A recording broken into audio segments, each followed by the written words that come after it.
গতকাল আমি আপনাদেরকে বলেছিলাম যে নোটিশ না আসলেও নাম বাদ যাবেই।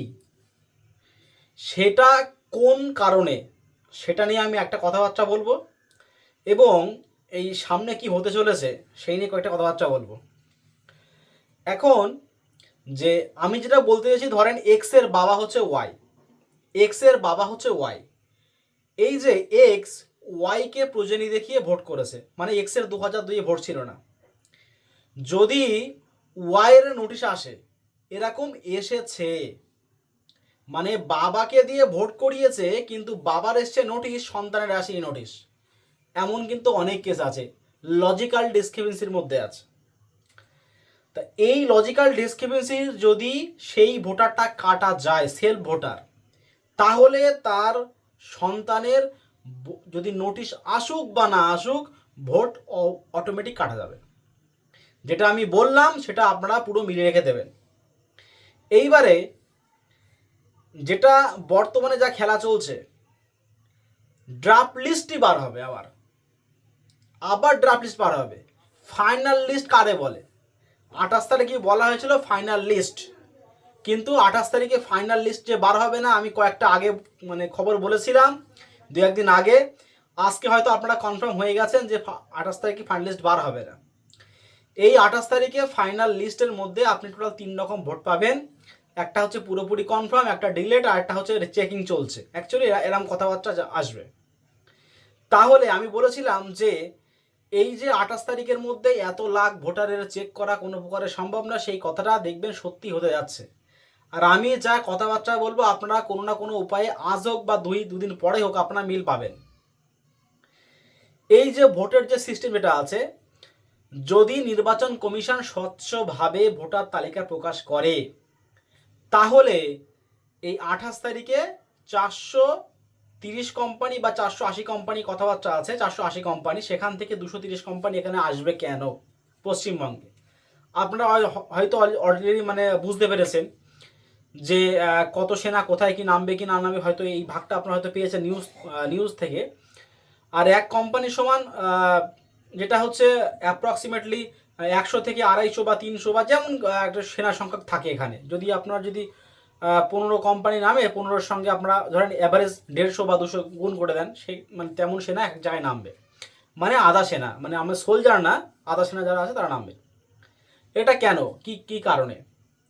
এবারে আপনারা দেখবেন, যদি এই 28 তারিখের যে লিস্টে যদি আপনার পুরোপুরি নাম ফাইনাল লিস্টে না থাকে, মানে আপনি অ্যাপ্রুভ যদি না হয়ে থাকেন, আপনার নামটা কবে উঠবে তার কিন্তু কোনো গ্যারান্টি নেই। যতটুকু আমার যে ধারণা, ইলেকশনের পরে আপনি নামটা পাবেন পরবর্তীকালে। যদি আপনার নাম অ্যাপ্রুভ পুরোপুরি না হয়ে থাকে, যদি আপনার নামের পাশে ডিলিট না থেকে থাকে, ডিলিট থাকা মানে তো কোনো কথাই হবে না। ডিলিটদের বা যারা অ্যাপ্রুভ পুরোপুরি রানিং যারা আছেন, তারা হচ্ছে জুডিশিয়াল অফিসার যারা আছেন তাদের আন্ডারে থাকা হবে সেই সমস্ত কেসগুলো। আর যেগুলো অ্যাপ্রুভ মানে হচ্ছে আপনার লিস্টটা পুরোপুরি ফাইনাল লিস্টে নাম উঠে যাবে। তাহলে টোটাল ড্রাফট লিস্ট যেভাবে আপনার এখানে আছে, সেখান থেকে লিস্ট নাম বাদ যেত, আপনি সেই ড্রাফট লিস্টটাই পাবেন আলটিমেট। ওটাকে মানে সেই মানে তেল ঝুল মানে তেল নুন ঝাল এইসব মাখিয়ে ব্যাপারটা বোঝানো হচ্ছে, মানুষের মাথার মগজ ধোলাই করা হচ্ছে যে 28 তারিখে ফাইনাল লিস্ট। এর থেকে ভালো ভাষা আমি কিছু পেলাম না। তার কারণটা হচ্ছে, আপনারা অলরেডি শুনেছেন যে আমাদের নির্বাচন কমিশন আমাদের ওয়েস্ট বেঙ্গল লজিক্যাল ডিসক্রিমিনেশন আমি অনেক কিছু পেয়েছেন, আমি মানছি। অনেক বিএলও এই আরও ক্রস করতেই পারেন, শুধু আমাদের এই পশ্চিমবঙ্গে হয়েছে সেটা তো আমরা নিউজেই পাবো। কারণ আপনারা ভালো করে জানেন যে নিউজ চ্যানেল যেটা আছে এটা 2 টাইপসে ডিভাইড করা আছে, এক একটা জায়গায় এক এক রকম দেখায়, সেটা তো আপনারা ভালো করে জানেন। আপনার এক চ্যানেলে দেখবেন এক খবর দেখাচ্ছে, আর চ্যানেলে দেখবেন আরেক খবর দেখাচ্ছে। হ্যাঁ, বেশ খবরটাকে বেশি মশলা মাখিয়ে খবরটাকে ছাড়া হয় এইভাবেই। এইবারে আপনারা দেখবেন যে পাসপোর্ট যেটা অফিস যেটা আছে, পাসপোর্টের যে অফিস, সেই অফিসটাকে যে আপনারা শুনেছেন যে রুবির, এটা নাকি উড়িয়ে দেওয়ার কথাবার্তা চলছে, বা বোমের মেসেজ পেয়েছে এরকম একটা বোম। তারপর সেখানে যাওয়া হয়েছে, বোম স্কোয়াড কুকুর টুকুর নিয়ে গিয়ে চেকিং করা হচ্ছে।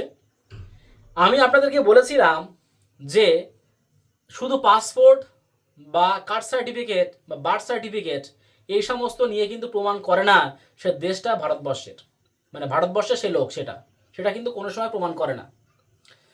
আপনারা ভালো করে জানেন যে আমাদের এই এখানে যদি জালিয়াতি না হয়ে থাকে তাহলে অবৈধ ভোটারগুলো এখানে মিশলো কি করে?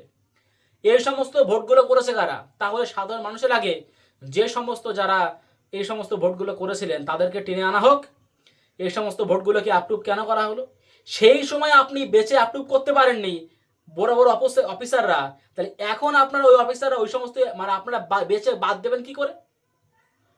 যদি আপনাদের বিএলওর আন্ডারে কাজটা করা হতো, আমি এখনো আবার বলছি, যতই নির্বাচন কমিশন হোক আর হোক, ফিল্ডে না নেমে একদম পুরোপুরি এলাকার মানুষ যারা আছেন সেই একমাত্র এলাকার মানুষই একমাত্র ভালো বুঝতে পারবেন যে এই ভোটারটা আমাদের ভারতবর্ষের কিনা।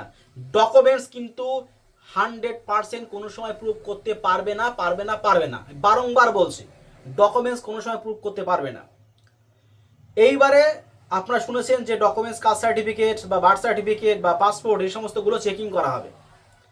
চেকিং করা হবে। আপনি একটা পাসপোর্ট দিয়ে আপনি যেটাকে পাঠিয়েছেন, আপনার এসআরে যে ফর্ম ফিল আপ করেছেন, সেই পাসপোর্টটাকে যদি আপনার ওখানে পাঠানো হয় যে দেখেন পাসপোর্টটা কী কারণে কীভাবে এসছে, সেটা যদি করা হয় তাহলে বহু সংখ্যক পাসপোর্ট বাদ যাবে, তার সঙ্গে প্লাস ভোটার। আর আমি বারংবার বলছি, ইলেকশন কমিশন যদি ভারতবর্ষের আমাদের এই তার মধ্যে পশ্চিমবঙ্গের যদি সুষ্ঠু ভোটার লিস্ট যদি বার করতে চায়, তাহলে প্রত্যেকটা পাসপোর্ট থেকে শুরু করে প্রত্যেকটা কাস্ট সার্টিফিকেট, প্রত্যেকটা বার্থ সার্টিফিকেট যে যা মানে দিয়েছে জমা, প্রত্যেকটাকে চেক করতে হবে।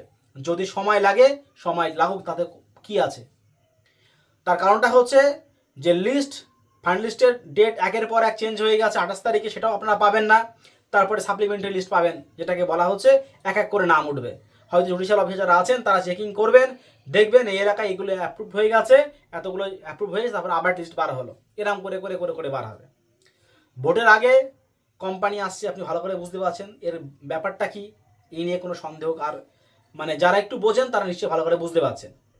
তাহলে আমি যেটা আপনাদেরকে বলতে যাচ্ছি যে জুডিশিয়াল অফিসার যারা আছেন তাদের যে চেকিং করানো হচ্ছে, আবার বলছি ফাইনাল লিস্ট আপনার 28 তারিখে পাবেন না। আর এই অফিসার এভাবে চেকিং করে আশা করা যায় কোনো প্রকারের সলিউশন খুঁজে পাবেন না। তার কারণটা হচ্ছে এই ভোটার যারা আছেন তাদের যারা অ্যাপ্রুভ করেছে তারাও ছিলেন অফিসার, তারাও মানুষকে খুঁজে পাননি। আর যে এটা অরিজিনাল কি এটা ডুপ্লিকেট, আর এখনও কিন্তু পাওয়া অত সোজা না, জাস্ট ডকুমেন্টসের ভিত্তিতে। তা যাই হোক, আমার এই ভিডিও এই পর্যন্তই। পরবর্তী ভিডিও আপডেট পেতে এবং যে সমস্ত ভোটার যারা কাটা যাবেন মানে ডিলিট লেখা থাকবে, সেই সমস্ত ভোটারদের নাম কি করে উঠবে, তারপরে আপনারা কি করবেন, আরও 2 স্টেপে টোটাল আপনাদেরকে কিন্তু আরও হিয়ারিং হবে যাদের নাম ডিলিট হবে। 2 স্টেপের কথাবার্তা আমি বলবো। আর ফর্ম 6-এর অনেক অনেক জায়গায় কিন্তু আমার এলাকায় যে এপিক নাম্বার কিন্তু ক্রিয়েট হয়ে গেছে, জাস্ট যে ভোটার কার্ড যেটা আছে সেটা আসার অপেক্ষায়। যারা ফর্ম 8 ফিল আপ করেছেন তাদের বহু ভোটার যারা আছেন তাদেরকে নাম সংশোধন করা হয়ে গেছে, আমি নিজেও অনেকে অ্যাপ্রুভ করেছি। যাই হোক, তা ওই সমস্ত নিয়ে আমি আর কিছু বলছি না। আজকে ভিডিও এই পর্যন্তই। পরবর্তী ভিডিও আপনি চ্যানেলকে সাবস্ক্রাইব করে বেল আইকনে ক্লিক করুন। ধন্যবাদ।